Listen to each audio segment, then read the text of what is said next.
laban.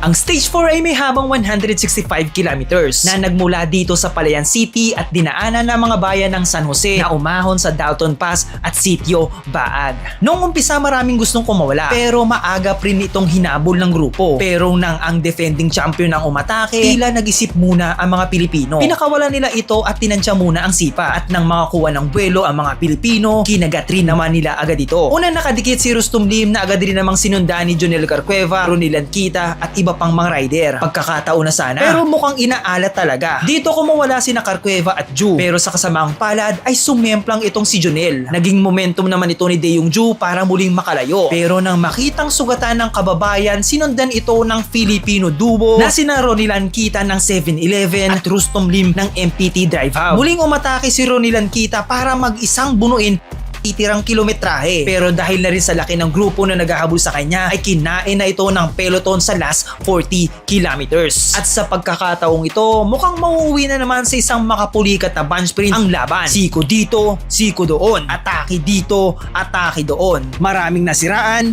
at maraming naflatan. Pero sa haba ng karera, isang tao lang ang magtataas ng kamay paglampas ng bandera. Excited ka na ba? Tara, tingnan natin. Dito sa last 200 meters, unang rumimate si Landerson Nebres. Pero hindi niya alam nag-aabang lamang sa likod si Ivan Anisimov ng LCW. Dala-dala ang lahat ng momentum, hindi na napigilan ang pagtaas ng kamay ng isa pang Life Cycle Works rider ngayong Tour of Luzon 2026.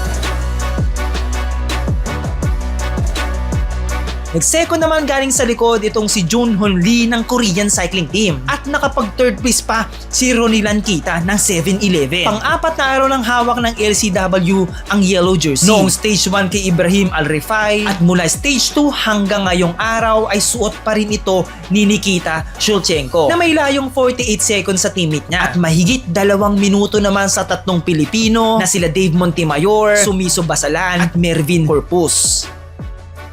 Sa stage 5, 168 km na rolling stage na naman ito.